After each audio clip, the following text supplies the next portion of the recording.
This is Keys to the Shop, episode number 5, and on today's episode, we are talking with baristas from Coffee Champs in Knoxville. Hey everybody, and welcome to another episode of Keys to the Shop. My name is Chris DiFurio. I'm your host, and this podcast is dedicated to giving you insights, inspiration, and the tools you need to help you grow as a coffee service professional. So if you serve coffee professionally, then I think you're going to find something useful in this show. At least that's the goal. I just got back from Coffee Champs in Knoxville, Tennessee this weekend, and just a little tired, but I think it was just also an energizing event. It is a qualifying event for the U.S. Coffee Championships being held in April in Seattle, along with one Coffee Champs happening in Austin, Texas next month. Now, because Austin is so far away, I really can't make that one, but was really great to get down to Knoxville and experience the coffee community surrounding Coffee Champs. So really great time there. And I had the honor of being one of the many judges at the event. I was an open service judge for the Brewers Cup competition, other competitions such as cup tasters, roasting, and of course, the Barista competition took place over the weekend. Just a great time of meeting new people and reconnecting with colleagues from the industry. But for the episode today, what I'm excited to share with you are 5 interviews that I conducted on the deck of a bakery at a party. On Friday night, we all went to Wild Love Bakehouse, and that's owned by the same people who own Old City Java, which I believe I'm going to be having them on the show shortly. Just an amazing story, great people, great business, and really excited. So keep an eye out for that one. But set a table up outside during the party and sat some folks down to talk to them about their perspective on coffee and working in coffee shops, the barista profession, what the future of coffee is in their opinion. Lots of different things. Each one is about 10 to 15 minutes long, so kind of bite-sized. And we got some really cool people to sit down with us. In order of appearance, it's Dawn Shanks from Peregrine Espresso in Washington, D.C., Paul Yates of Shenendoah Joe in Harrisburg, Virginia, Diana Mnatsakanyan-Sapp of Undercurrent Coffee, which is a new business that she's starting up in Charlotte, North Carolina, and she is also a freelance writer for Barista magazine. We also had Hannah Craig from Quills, a barista at Quills Coffee in Louisville, Kentucky. And finally, U.S. Barista champion Lem Butler of Counterculture Coffee in Durham, North Carolina, sat down to chat about coffee with me. So really exciting lineup of people. I think you're going to get a lot out of these interviews. They just share some unique insights and some advice, and just their experience is priceless. The way we learn is from listening to the experiences of other people in different perspectives. So with that in mind, I'm just going to send you over to the interviews, and here we go.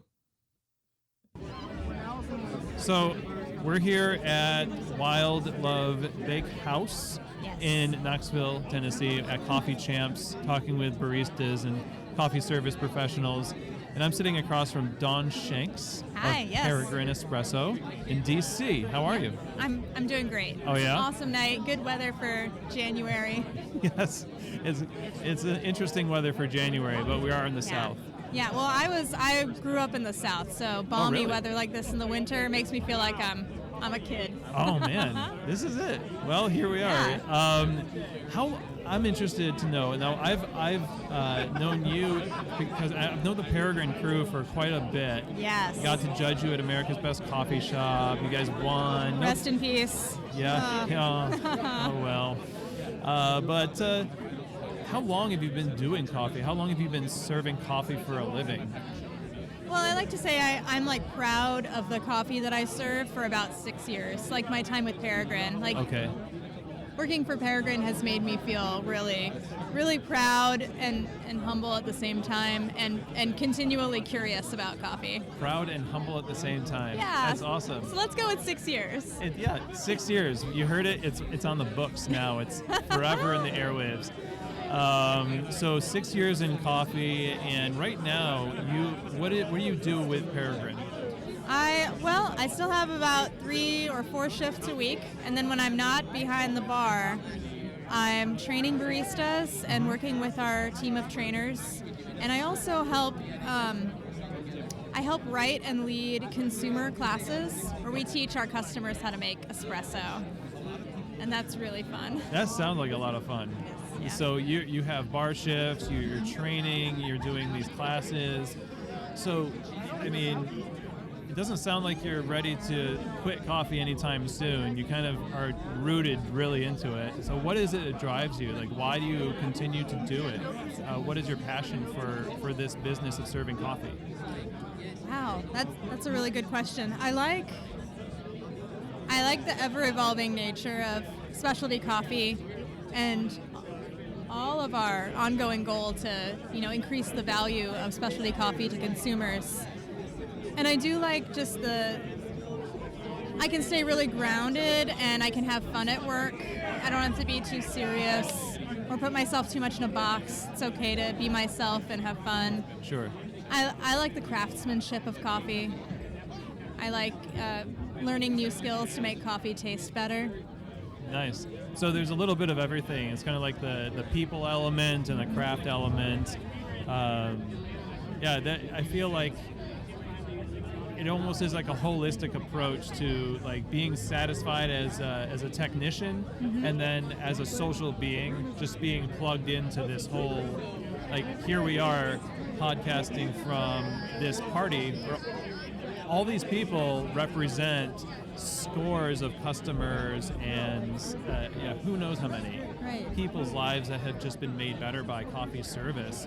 But we're all here because we really love making coffee great as well. Mm-hmm. So, and this weekend, what are you here doing this weekend? I am competing on Sunday in the Barista competition. Ooh, baby. All right. And I'm usually a judge, so it's very unnerving to be on the other side of the table again. See, this is my first time judging at Brewers Cup. Fantastic. Doing like open service judging. So now I'm nervous about that. Oh, man. Yeah. So much fun. So you're competing. How do you think it's going to go? Such a terrible question. I think it's going to be great.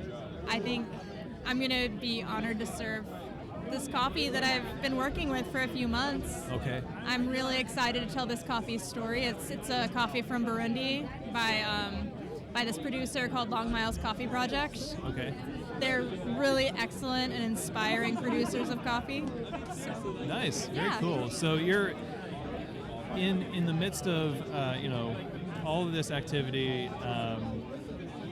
It seems like we're all kind of like on a high here in this setting especially, but when new things happen in the cafe, what is it that you've overcome? What's the hardest thing that you'd have to overcome as a coffee professional these past 6 years, and how did you actually overcome that? I think that it's taken me a few years to learn that it takes all types, and that's very broadly, that can be applied very broadly in life. Okay. It takes all types of people, and it's okay if people don't agree with the same things that I do. And with specialty coffee consumers, it takes all types of those too. It takes the type who would prefer to brew their own coffee at home. It takes the type that wants to ask me a million questions when I'm trying to multitask. It takes the skeptic to help me learn how to explain it better to them so I can connect with them over what I know is a good product. Right. So it's just that acceptance of this really crazy, disparate, awesome consumer base for specialty coffee. Yeah. and not thinking, okay, well, there's an ideal consumer. No, it's everybody that I want to serve. Was there a phase in your career where you kind of hoped that that's what it would be? Is like, there's one person I'm going to serve and they're going to love it all? I think it was when I first started working at Peregrine. I was really starstruck by the rock star baristas, and I wanted to be one of them. People would look at and be like, "Wow, she's doing something really special." Yeah. And I think I've definitely become more consumer focused as I've worked in coffee longer and longer. Okay, and I echo that too, because and being a manager in a cafe now, it's like everybody has a different set of needs that you work with, and that work under you. If you're in charge of anybody in a cafe, customers are the same way. They come in with all these different needs, and like you just said, and it's so hard to, when you feel weak one day, to be strong for them. That sounds like a song, I think, but it's true. Like, what is your secret to doing that well? Well, I think I'm learning just like anyone else. I think I just remind myself that I'm incredibly grateful that I get paid to make coffee and have fun with other people making coffee. And that's, the person who's maybe more challenging to serve on any given day, maybe they aren't lit from within with whatever they're doing for their paycheck as I am. So I need to really check myself and extend grace where I can. Right. Yeah. That's awesome. Yeah. So you're coming from a great perspective over time of seeing so much of the industry. Where are we going with what we do? What is the future of professional coffee service? And where is it? Where should it go? This is the speculation part of the podcast? Sure. Okay. Yeah, part Nostradamus, part wishing on a star. All right. Well, I'm going to go on the record and say as consumers, our demand for knowledge of provenance is only going to get deeper, and the democratization of sort of the beverage experience is only going to increase. So maybe at a certain point, consumers are going to want to connect over social media or in some other way directly with the producer of this coffee. That's one big prediction that I have. Another is, and this is, a lot of my ideas about the future of specialty coffee come from Tracy Ging's excellent symposium talk from 2014, which I had the honor to be there as a fellow, and I was captivated by the talk that she gave about how millennials enjoy specialty coffee. I think that there's probably going to be more focus on like customization, not necessarily of like different syrups, but like intensity levels of sweetness for beverages. Oh, wow. And just maybe baristas making blends of alternative milks, not necessarily one almond milk or one soy milk, like their own in-house blend. That's a couple. I don't know. I could sit and dream with you under the twinkle lights all night about the future. Well, what do you think? Wow. What do I think? I that's a great question. Hey, I'm asking these. No, I think honestly, one of the goals of this podcast actually is to kind of center us into a mindset that is holistic in nature and forward-moving as a craft. Yeah. And to break that down, what it means for me and where I see us going and what we want to give ourselves permission to do is be free from the things that distract us from the most common core human elements of our profession. Whatever you do, it doesn't have to be coffee. You could be a mechanic, you could be a florist, but you can get caught up in the craft of what you do. We actually talked about this in one episode, but you can get caught up in, for us, the types of tampers that you use on bar or the espresso machines and everything else, and the scene, and enjoy seeing yourself do things in coffee. Sort of, you're seeing your own reflection and falling in love with it.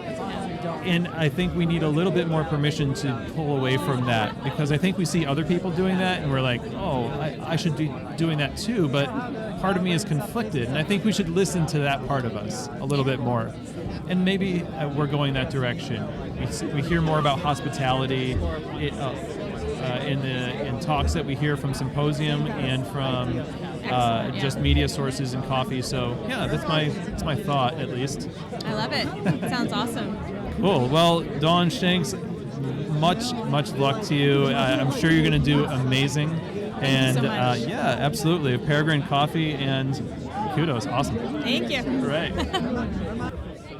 Okay, so we're here at Wild Love Bakehouse in Knoxville, Tennessee at Coffee Champs, and we're doing the interviews with baristas and coffee service professionals, as we like to call them, at Keys to the Shop. And I'm here with Paul Yates over in, what city are you in now? I keep forgetting. In Harrisburg, Virginia. Harrisburg. I keep getting it mixed up with Harrisburg, Pennsylvania. Yes, that's it. Paul Yates, where do you work and how many years have you been in coffee? I work at Shenendoah Joe in Harrisburg. And I've been working at that location for almost 2 years. Okay. And I've been involved in coffee for 8-9 years. 8-9 years. Man, that's awesome. So this job that you have right now, what is your title here? I am the store manager. Okay. So I oversee a group of about 9 baristas and register staff. Nice. So you're working the bar, you're leading people. What is it why are you involved in coffee?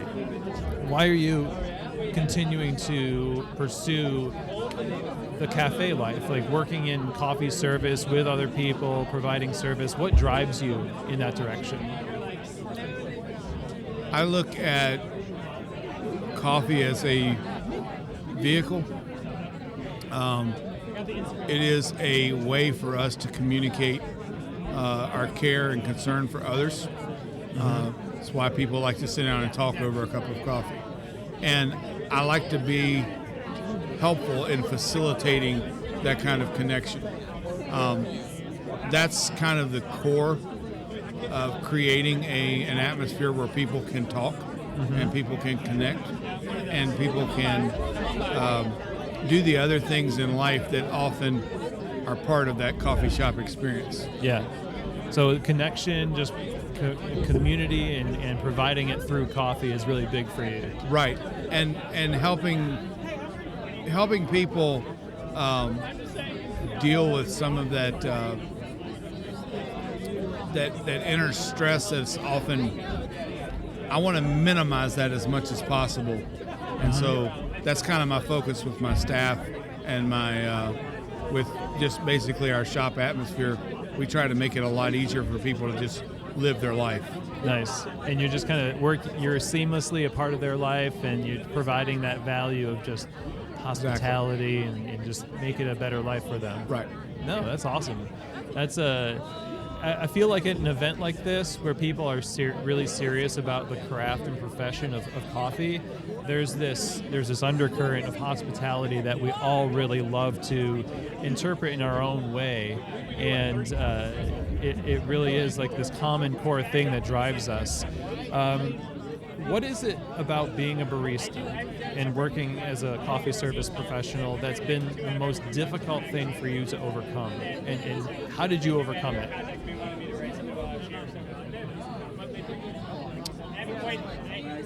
I'm not really sure I have overcome it. One of the things that's really difficult for me is being locked into a schedule for bar work. Okay. Tends to be a bit challenging.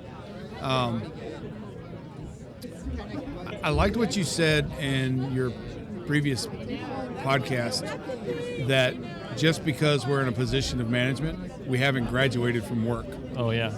Yep. And that was actually an attitude that I had to sort of overcome, being willing to do work, being willing to do the same work that my other baristas were doing.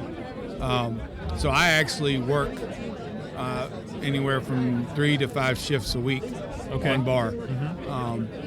It's one of the policies for the company that I work for that managers also pull shifts. And our management responsibilities kind of fill in around that. Okay. So doing the management part trying to juggle that and keeping the shifts was a challenge. And I still find that to be a challenge, getting up at 5:30 in the morning to go in and open and staying until shift's over. Well, but my work's not, because I still have deposits to do and all that stuff. So you're the manager. I'm the manager. Yeah. That stuff doesn't just go away. My staff has done a really great job at giving me the freedom during the shift that if I need to pull off into the office and count tips and do deposit, they cover. Well, hey, if you're going to go count tips, they want their tips. Sure. So that does sound like a challenge, and it sounds like a challenge also. Like, one of the things that you find out, you and I are both parents, and one of the things you find with that is the things that you used to be able to take a lot of time for, you can't take that time anymore, and you have to do it in small chunks. And so you couldn't like take a whole 2 or 3 hours to do all of your management stuff necessarily, depending on what happens during the day. If the ice machine shuts down, or somebody calls in sick, how do you? This might be what you've already said, but how do you deal with the pivot that you have to do, like when you don't have the time you want, but you need to get it done anyway? Part of what I do, so we've been able to create a pretty, well, you're familiar with The Speed of Trust by Stephen Covey? Yes. I think it is? Yes. We've managed to build a pretty trusting bond in our staff, our team at Harrisburg. And we have, that trust enables us to work fairly seamlessly in covering register, barista, back bar, sink, and just making sure that things are happening. We have a checklist. We know what things need to be done. And over time, we try to cross-train our register people until we have all baristas. Right. And by doing that, we can switch. If one of us is busy making a pour over for a customer, the other one can pull over and start taking orders. Okay. If one of them needs to run down to the pastry shop to get pastries to put in the case, the other one can kind of cover while they're doing that. Mm-hmm. By creating that kind of trusting environment where they can work with their strengths, that has enabled me, when I'm on bar, to know that my barista out there who's still on bar and watching what's going on is able to handle things. And if they need me, all they got to do is say something. But it's also one of those things where your ear becomes attuned to the noise of the door, and as soon as somebody walks in, you're like, right. You're alert, and you're about to step out of the office. You're right there right there beside the machine, ready to go. Yeah. As soon as you hear people walk in the door, so you become hyper alert. Yep. So that collaboration between you and all of the people who occupy Shenendoah Joe's shop allows you to get the things done that you need to get done, but themselves as well, and all the things the shop's needs. I used to really struggle with feeling guilty because we have a cleaning checklist that we do before shift change, and often it's not my initials weren't showing up on the cleaning checklist. Oh, yeah. And I said something to one of my baristas once. I said, I feel bad because I'm not really helping clean as much as I should because I'm in there counting up the last 2 days' deposits or something. Yeah. And they were like, no. You're doing what you need to be doing. That is what you're supposed to be doing. Okay. Because you need to be doing that because that's what you're expected to do by our employers. Yep. So you're doing what you're supposed to be doing. We're doing what we're supposed to be doing. It doesn't have to be your initials. It just needs to get done. Oh, that's a nice perspective. That's awesome. It's nice to have people like that working with me. Oh, man. Yeah, shout out to Paul's crew. Man. So where is it that you think the industry is going or should go in terms of, when I say industry, I mean cafes and coffee, professional coffee service? Where do we need to go in terms of coffee service? The future, like what's the future of professional coffee service, and where do you see it going, or where should it go if it's going to thrive and be a great thing? Purely my opinion. Okay. That disclaimer first. I really think we're going to start seeing a trend away from very hands-on, what we have termed craft coffee, and going back towards some more consistent and predictable ways to brew. So we're going to see more emphasis on like batch brewing. We're going to see more emphasis on perhaps volumetric espresso. And the industry is already trending that way, I think. We'll never fully lose the whole manual brewing thing, and I don't want to see that go. Right. But I think that our customers' expectations have gotten to the point now where they're expecting a certain level of excellence. And we're seeing shops pop up all over the place, more and more and more shops in more and more communities. And sometimes they're not very well executed. Okay. And training is difficult, and a lot of things are a bit subjective when it comes to this is the standard of excellence. And there's a lot of discrepancy. Right. And I think that more work is being done to try to narrow that and actually bring some focus on it. That's my read on it. Okay. Yeah. I can totally I can see where you're coming from with that, and I can see that kind of popping up in more places around the industry because maybe in some ways we just really recognize that we need to free ourselves up to get better at service. We want more consistency, and yeah, I feel like that must be a good thing. And so yeah, we'll see. You're probably right. Well, Paul, thank you very much. Paul Yates, pleasure. over in Shenendoah area.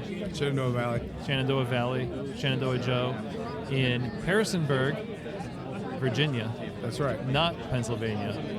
Don't get it mixed up. No. Don't you dare. Thank you so much, Paul. I My really pleasure. appreciate it. Thank you. I'm here with Diana Mnatsakanyan-Sapp from Charlotte, North Carolina. Yes. And welcome, Diana. Thank you. Yeah, this is quite a little party we're at here with everybody making craft coffee and competing in craft coffee. What are you doing here this weekend? So I'm here to be a tech judge for the Barista Championship. Nice. Yeah, nice. or qualifiers, I guess. Okay, and what do you do in coffee? Oh, what don't I do in coffee? So I am a freelance writer for Barista magazine. Okay. I currently work for a company in Charlotte called Amelie's French Bakery. I'm their assistant beverage director for all of their locations. I am an independent coffee consultant in Charlotte. I am a barista client trainer for wholesale accounts for Pure Intentions coffee roasters in Charlotte. And my biggest project and the thing that is the main focus for me is I'm opening up a shop in Charlotte called Undercurrent Coffee. Nice. We're going to have an SCA lab in there and do all kinds of dope stuff. Wow. So you're a little busy. A little bit. Yeah. So obviously you're in it long term for coffee. Yeah. What is it that drives you to do all these things, to be as involved as you are, to do coffee professionally? That's a great question. I don't know. I can't say like there's a definitive thing. A lot of people when they talk about why they're in coffee. Some people are really jazzed about, the science and about learning more about the taxonomy. Some people really fall in love with the origins. Some people really fall in love with roasting. Some people really vibe with that customer connection. I would say that the thing that I love the most about coffee is training. That's my favorite thing in the entire world. I love teaching people about coffee, and I love sharing the information that I've learned and acquired with others. The majority of the jobs that I have are entirely focused around barista training and barista education. So while I can't really pinpoint exactly what it is that makes me want to work so much in coffee, I will say that the thing that makes me come alive the most in this industry is training and teaching. That's like where it's at. That's awesome. Yeah. I can get with that perspective, especially because when you're fascinated by something, it's like if you do it so much, it's hard to like step back and think, like analyze the passion for what you want to do with it.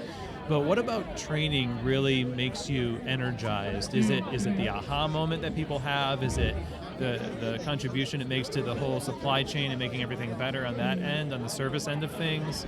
No, it's so I'm super fascinated about the way people work.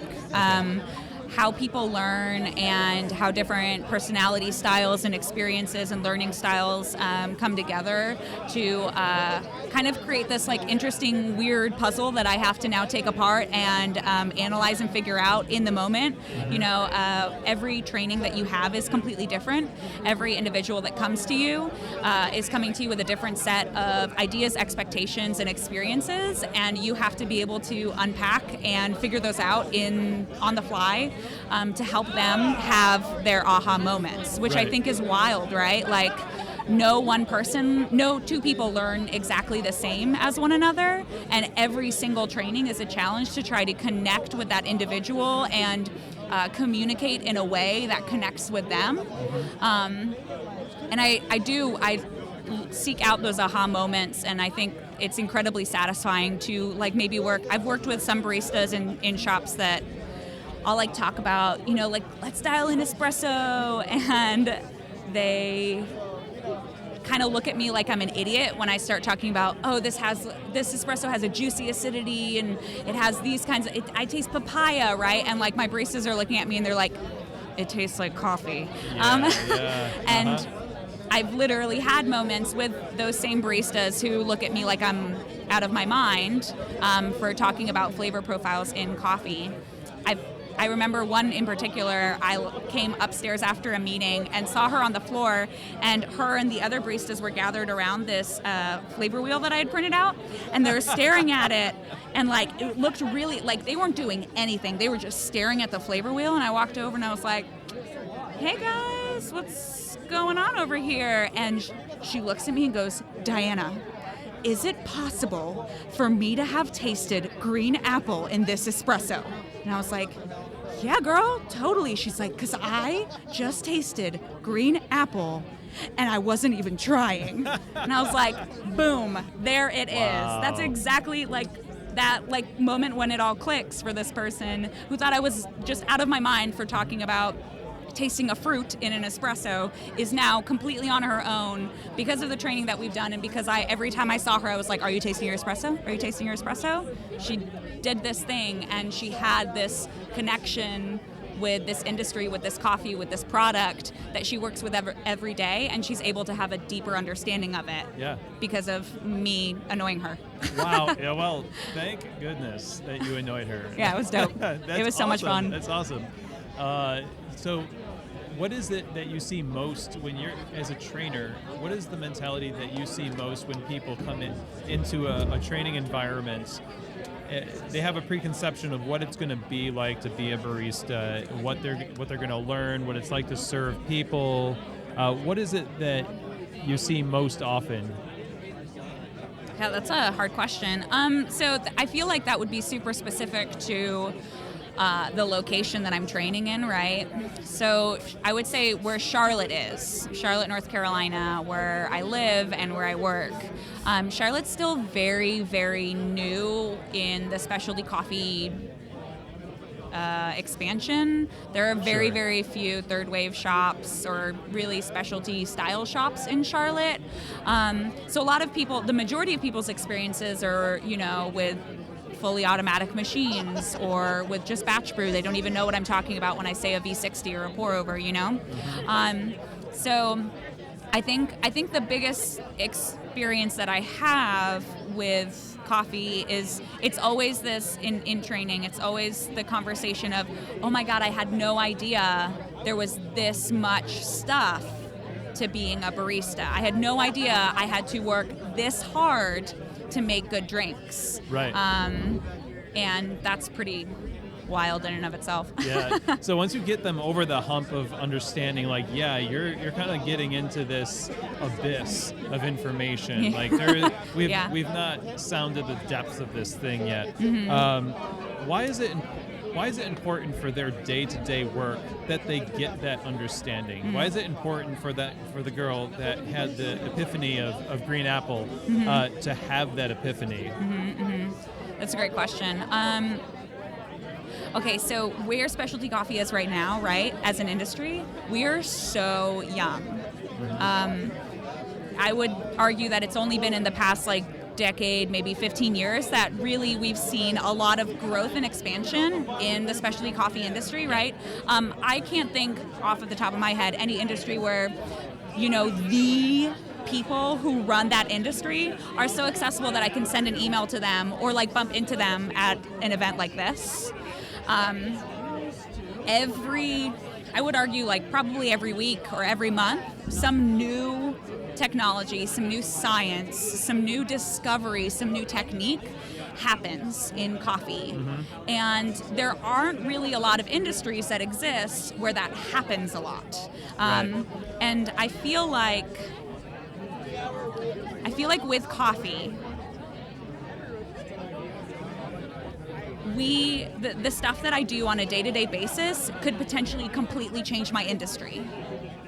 And I think that's why it's important to train people. That's why it's important to have baristas who don't just learn how to do things repetitively, but learn how to critically think. They learn how to analyze and assess. They learn how to think independently and how to problem solve, because that problem solving behind the bar is what's going to create the next Matt Perger.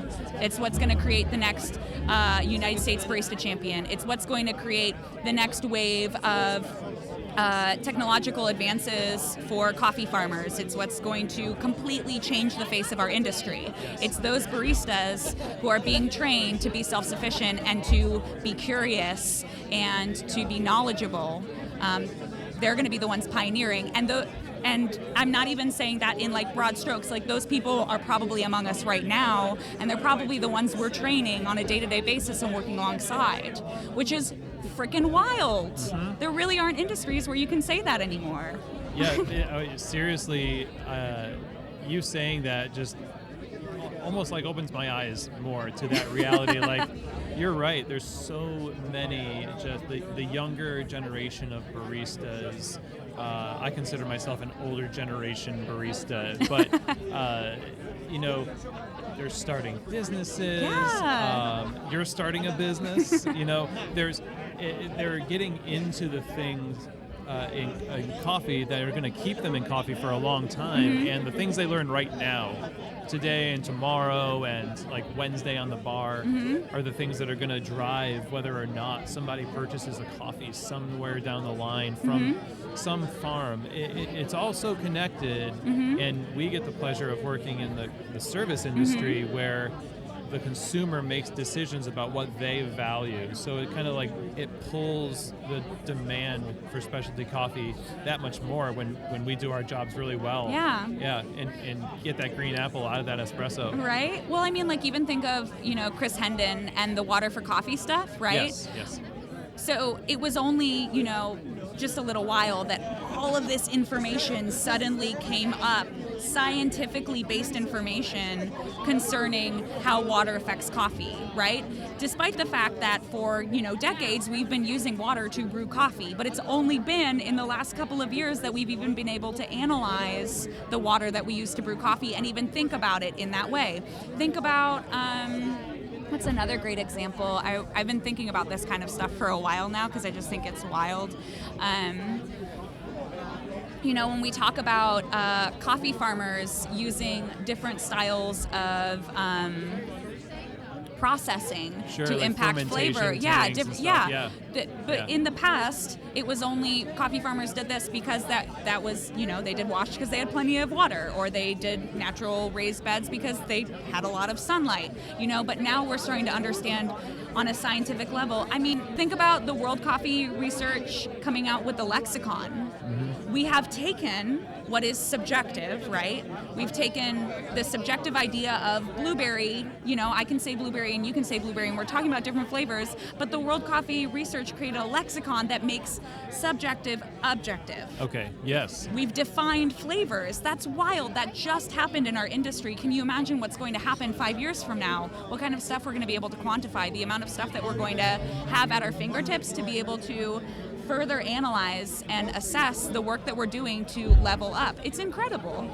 And that leveling up in terms of how it affects the end user and what you can experience in the most, when you say the most commonplace coffee shop in the future coffee shop, what do you think that shop looks like on the back of all of these changes that are happening, the bleeding edge of technological advance for a coffee farmer and the latest technique for barista training? How does that translate for the future coffee service professional? What does that look like? Where are we heading with all of this? Probably incredible consistency. Okay. Right? Right now, in a lot of my trainings, the number one question I get asked and the number one thing is requested is, how do I make my coffee more consistent? Some days it's good and some days it isn't, and I have no idea why.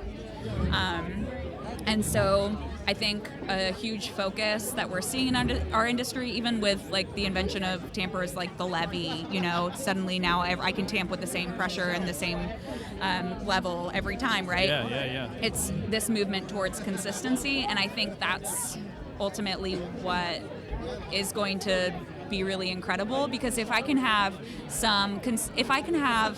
consistency thanks to good production, good equipment, all these kinds of things, I can better focus on the consumer's experience. And I can better focus on making a connection with that person. I can better focus on serving them in the way that they need, because at the end of the day, if we're really talking about customer service, people just want to be seen and they want to be heard, like when you're serving them, right? They want to feel like they're a human person interacting with a human person. Is it too much to ask? Right? But oftentimes, let's admit it, I'm making 3 pour-overs in front of me. I can barely look up to make eye contact because I'm just trying to make sure that all that water is doing the things it's supposed to be doing with the coffee grinds in the time, in the way that I'm pouring it, and the temperature is staying the same. And if I can find tools and techniques and technology that can make that consistent so that I can make the connection with the person, and instead of meticulously pouring water over coffee, I can talk to the person who's buying the coffee. I can better educate and inform them so that they're going to make more informed decisions with their purchasing practices, which will ultimately benefit the farmer, which will ultimately benefit our industry. Woo! Just snowballs. It does, yeah. That's great.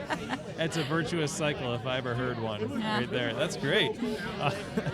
Well, thanks so much for your time. This has been really great. Thanks for listening to me talk. Yeah, absolutely. I think it was super valuable. And so Diana Mnatsakanyan-Sapp. Beautiful. Well done. Thank you very much. Thanks for joining me. All right. Yeah, thank you for having me. Okay, so we're in Knoxville, Tennessee. Mm-hmm. We're at Coffee Champs. Yep.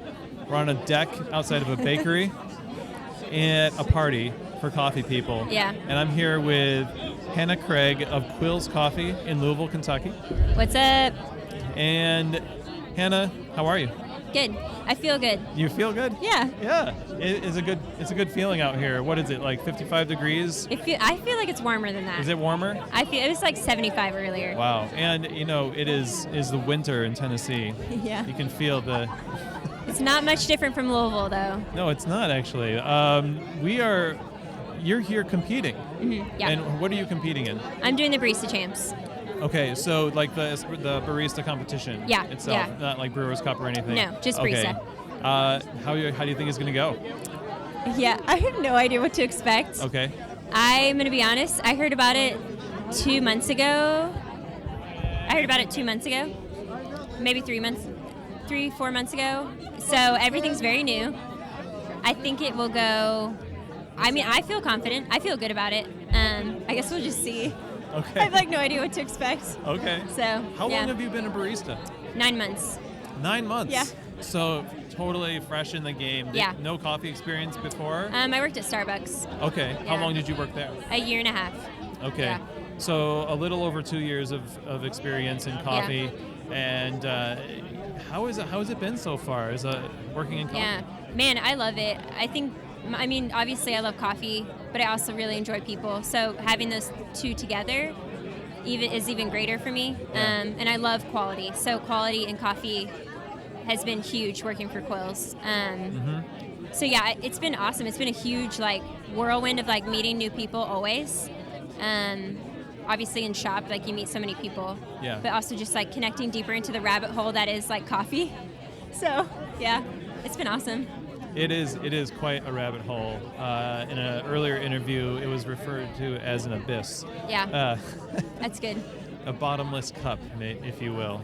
So the question is, why did you choose? I think you kind of already answered this, but working in coffee, what really drives you? You like quality. Yeah. You like working with people. But what is it about those things that drives you to call it your profession? Yeah, I think just the fact that I get to share an experience with somebody that is, one, it's different, but also giving people the opportunity to try new things and to try new coffee. I think it's just working at Starbucks, you're so limited.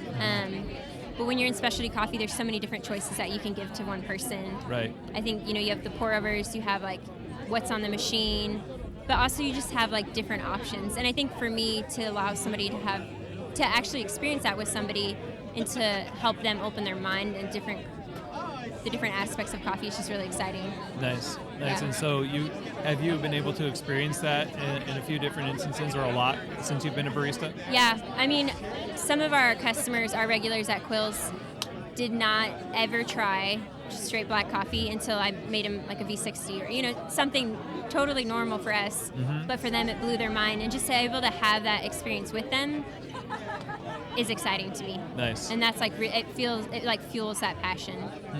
So having a part to play in improving another person's life through coffee almost. Yeah, in a way. What has been the hardest thing in kind of diving into this world of professional coffee service?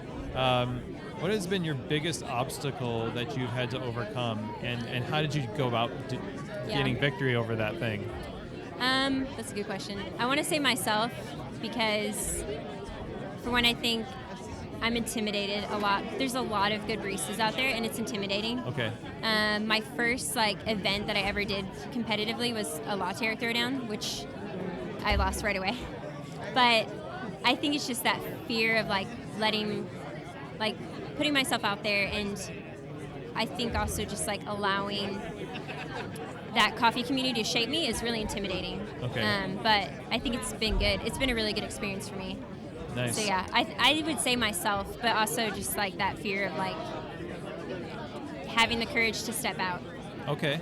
So, and that kind of a thing is overcome simply by just doing it. Yeah, that's why I'm here. You just have to practice putting yourself out there. Yeah. So if somebody listening to this is a new barista, I mean, that sounds like pretty good advice. It may be simple to just say oh, hey, just keep doing it. Yeah. Seriously though. Yeah, but really, nobody, I don't think, has it out for you. in coffee. I hope not. Maybe not as much as you might think.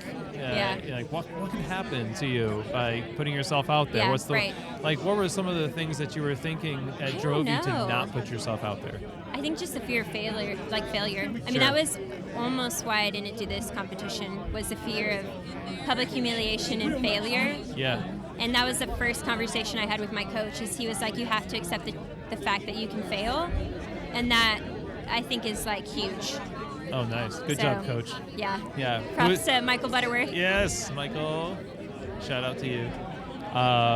That's great thinking. I've been kind of reading a little bit about that. An author named Carol Dweck talks about, she's a psychologist, and she talks about the growth mindset versus a fixed mindset, where, and I have this today in lots of areas where if I fail in one area, then I am a failure. Like, Yeah, right. But that's not who I am. It's not my Yeah, it's not how you're defined in a way. Exactly. So if you fail, if you like drop a jug of milk on the floor during training, Which we've all done. you just knock an entire espresso on your jeans, and that does not come out very well. No. You can beat yourself up over it. Yeah. Or you can just, try not to Move do it on. again and move on. Yeah. There's one thing I've learned in coffee too, is like, don't take yourself seriously Right. Okay. at all. I think just like, I have spilled an entire latte in front of a customer before, Yeah. which is not, putting it like serving them. And it's just like, you can't take it too seriously. And I think that's the really nice thing about the coffee community, is that it's forgiving. Because coffee in general is such a trial and error. And it is, like, the product itself can be very forgiving. So It definitely can. And we're lucky to work in an industry, I think, where people expect a certain level of casual. Yeah. And because of that too, even though we see barista competitions like this, and it's like on, you can see videos of it, and it's super intimidating. Yeah. In reality, it's like customers have a lot of grace. They do, yeah. And coworkers too. So fear not, barista, listening to this. Who's seriously. Yeah. Well, that's awesome. So a little bit of help from people telling you it's okay. Yeah. And then a little bit of putting yourself out there. Yeah. And sort of like trusting that you're not going to like be destroyed. Yeah. So what is it that where do you think the industry is going? Or where I think would you hope it would go for you to stay in it? Yeah. Man, that's a big question. I think there's a lot to be explored with like more hospitality. I think hospitality in shop is like still being explored. Like ways to improve the quality of like how we handle customer service, but also like how we approach the farmer. I grew up on a farm, so I have a huge heart for farmers. Okay. So I think even like the more stories that we can communicate to our customers about our farmers adds to that hospitality, but also adds to the journey of the coffee. Right. But also in general, just like never stop growing. I think when I think of specialty coffee, there's so much to learn still about it. At least for me, there is.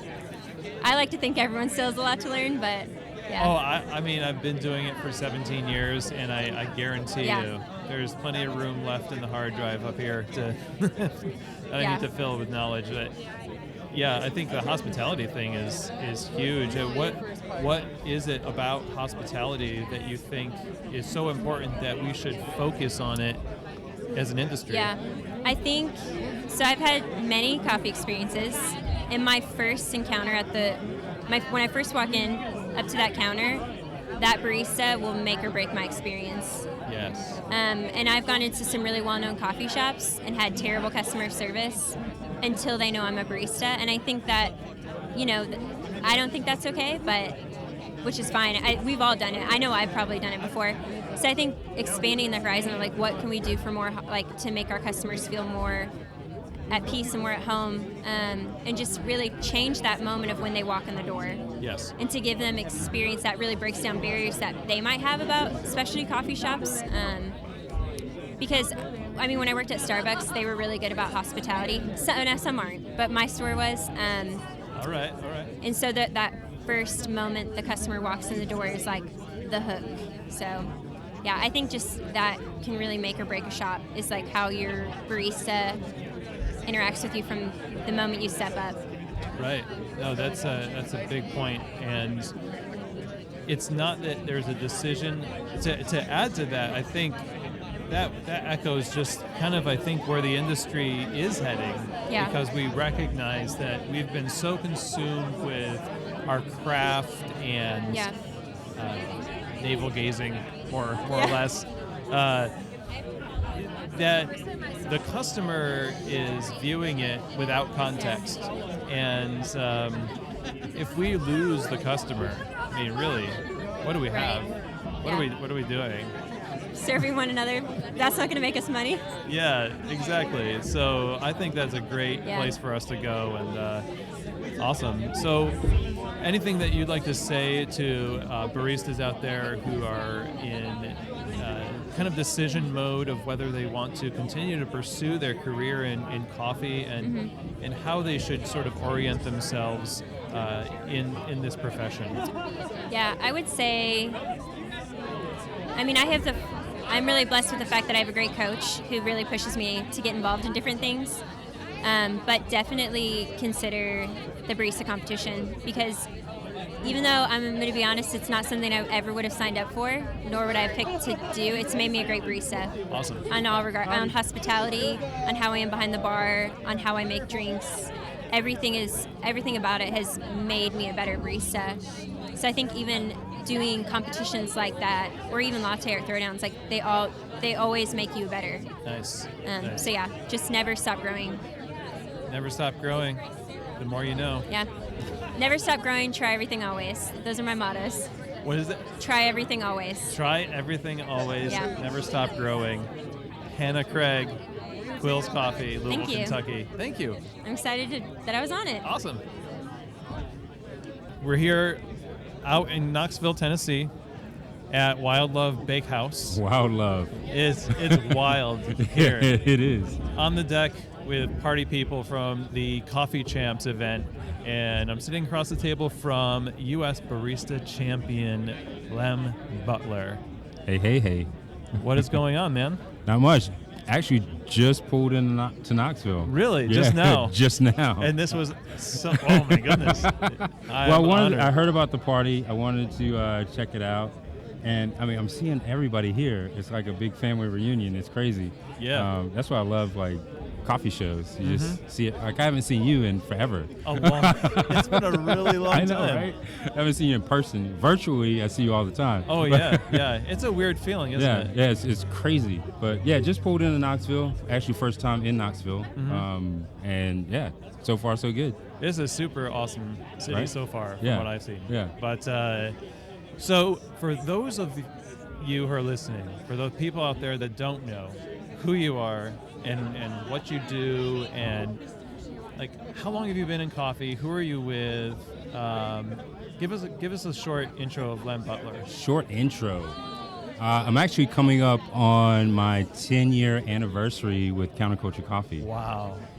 Before that, I did 4 years at a local cafe that actually used Counterculture Coffee. Okay. And so those are my only 2 coffee jobs I've ever had. That's amazing. But yeah, I mean, when I was in the shop, the competitions were actually what kept me in coffee.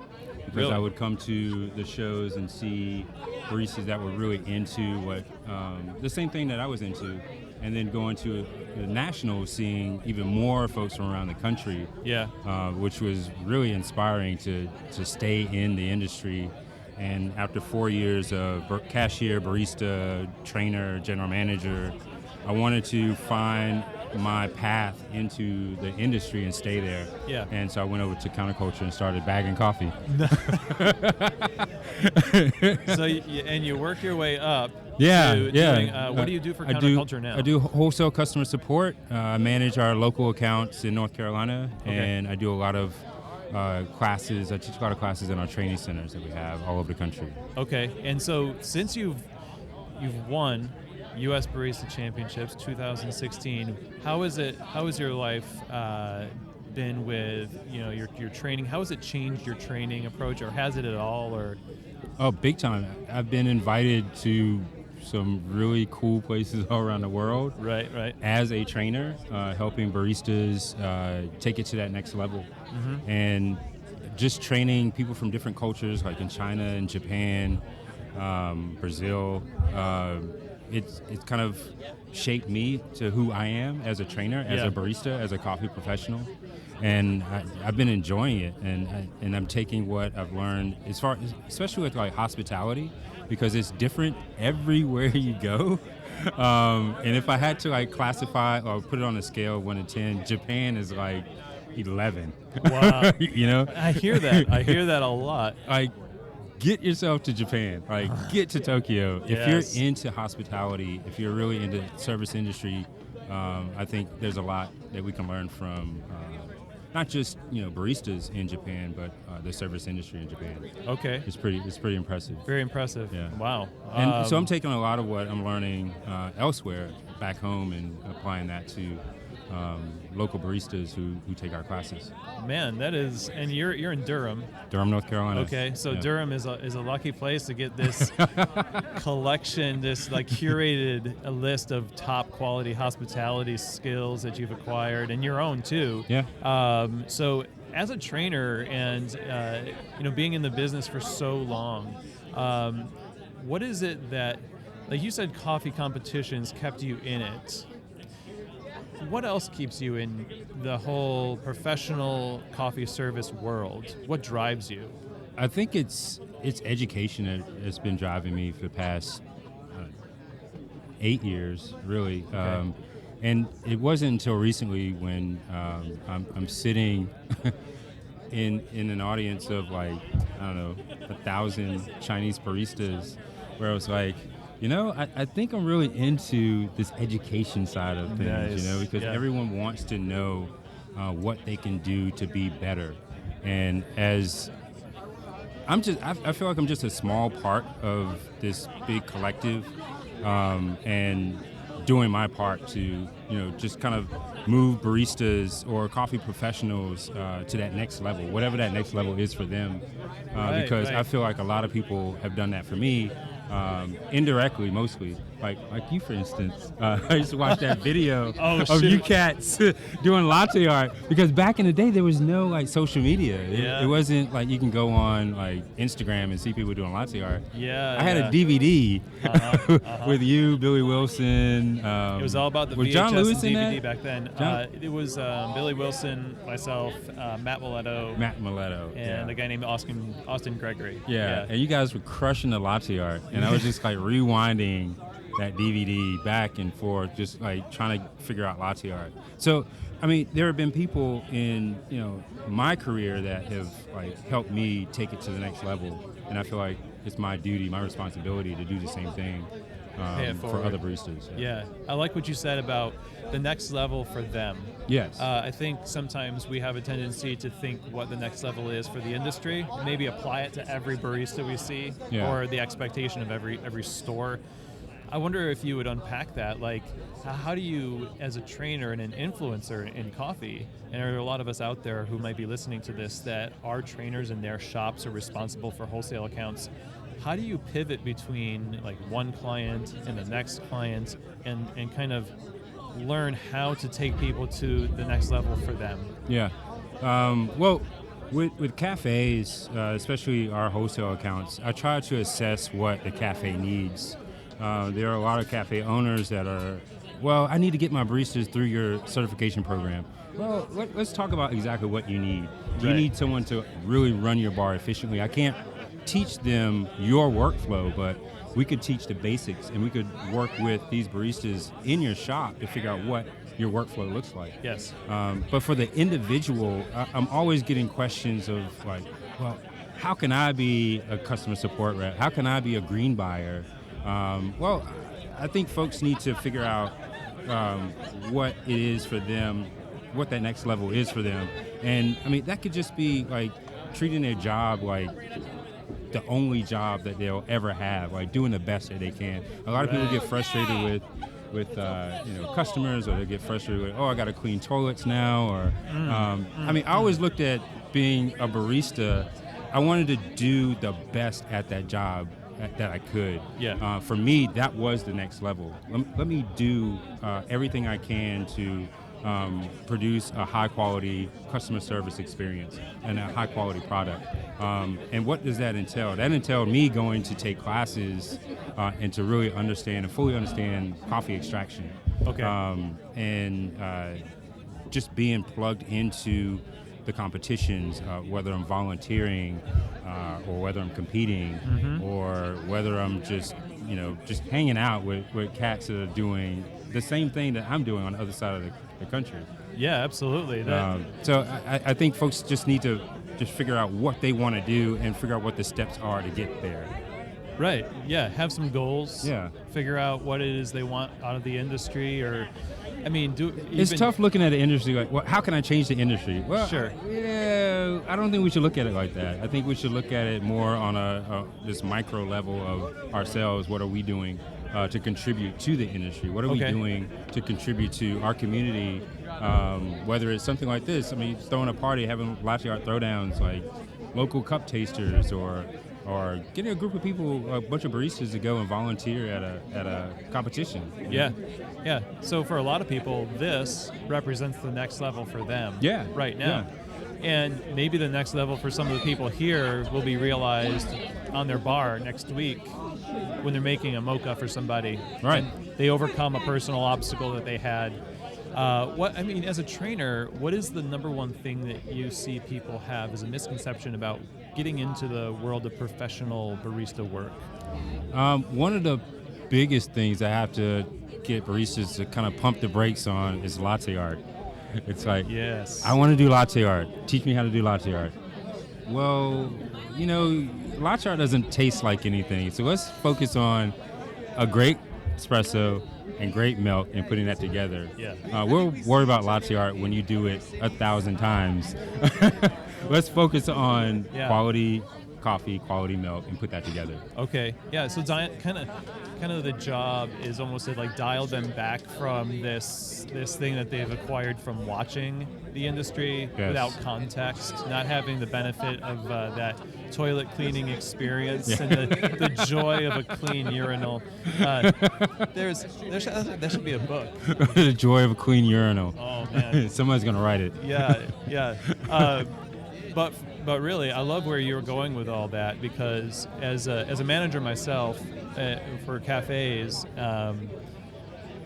having baristas that are all about making themselves better and in knowing where they want to go in their profession, and using the coffee shop as sort of a crucible for getting them there. Yeah. Saying, this bathroom is not going to defeat me. I'm going to clean it, or I'm going to do a cafe sweep and pick up some stuff from the tables that I don't want to do it, but I'm going to do it, and then find joy in doing those little things. It sounds like that's a little bit of what you were talking about, is like making the cafe a stage. Yes. You have to go the extra mile. Everyone's not going to notice when you do something great, but they will notice something when you screw it up. Yes. So I'm like, take it that extra mile, because you're not really doing it for anyone else. You're doing it for yourself. You're trying to improve who you are. You're trying to learn. And you're cleaning the toilet, but you're learning more about yourself as you're cleaning that toilet, as you're clearing those tables, as you're picking up that trash that people have been passing, or refilling that half and half container or whatever. Just being on point with your job and doing your job and doing your job beyond what the job description calls for. Yes. And I think that's going to help individual baristas, and I think that'll help the cafes, and in a collective, it'll help the industry. Yeah, it'll help you not burn out too. Right. Yeah. If you would only find joy in latte art, then You're going to have a short career. Yeah. Very short career. Yeah. So, in your years in coffee, what has been the number one hurdle, or one of the biggest hurdles that you've had to overcome, and how did you get there? I think the competition. My route with the competition was one of my big hurdles. Okay. I always wanted to just make it into finals in nationals, and that was, one of my goals for this past season. And just getting there, just trying to crack that code. What is it about getting into finals I can't figure out? Right. That was one of the biggest hurdles. And as far as when I was in the cafe, the biggest hurdle was what's next for me, because I kind of hit that wall where I'm the general manager. I'm a little detached from the actual coffee. I'm running a shop, and I couldn't figure out, what is the next step? And one of our tech services guys was in fixing our brewer, and, are you guys hiring? Yeah, actually we are, and why don't you drop a resume off, So it seemed like a big hurdle, but it really wasn't. It's just you ask a question. Just ask a question, That's it. Yeah. Nice. So you kind of psych yourself out a little bit, having some soul searching, and then a casual conversation led to a whole shift in your career. Yeah, it did. That's awesome. Yeah. So last question here is that we talked about the industry, and I know it's a real general thing, but what is the future of professional coffee service? Where do you see it going, or where would you like to see it going? Yeah, I always fall back to that experience I had in Tokyo. I would love to see cafes in the U.S. step up hospitality. On a larger scale, I would love to be able to sit in a cafe and hear two consumers talk about, oh man, did you try that Ramadan from Ethiopia? Oh, that farmer is really doing some amazing stuff. You need to try that. It's right over there. I want to hear stuff like that versus, Lynn Butler won the United States Barista Championship, and he's behind bar. I mean, I'm a drop in the hat. I'm gonna fade out, but the farmers are always gonna be there. Yes. And if we could bring them to the forefront somehow, I think that's gonna be where the future is. Awesome. Well, thanks for your time, Lem. Yeah. I really appreciate this. Lem Butler, Counterculture Coffee in Durham, U.S. Barista Champion 2016. Awesome. Thanks for having me. Excellent. Yeah. Thank you. Yeah, man. All right. So I hope you enjoyed that. It was really fun for me to do these interviews. Huge thanks to Dawn, Paul, Diana, Hannah, and Lem for sitting down with me and sharing your stories and your insights to the listeners of this podcast. I think we're all better for having listened to your stories, and I know I got a lot out of it. I felt inspired just going through these interviews and re-listening to them. There's a lot of things here that I can apply to my job and my career. Also, a big congratulations to all the baristas who emerged victorious this weekend and are moving on to Seattle. The show notes for today are going to be just key bits of advice and takeaways from each interview, along with links to the resources mentioned and contact info. So be sure to go to the resources page at keystotheshop.com to download that PDF of these notes. As always, if you like the show and want to help get it out in front of more people, please consider giving us a rating and a review on iTunes, share it with a friend, and subscribe. You can also email your questions and comments to Chris, that's CHRIS, at keystotheshop.com. So thanks a lot for joining me on this episode. I had a lot of fun recording it and sharing it with you. So as always, keep being inspired by people and coffee, because they are the keys to the shop.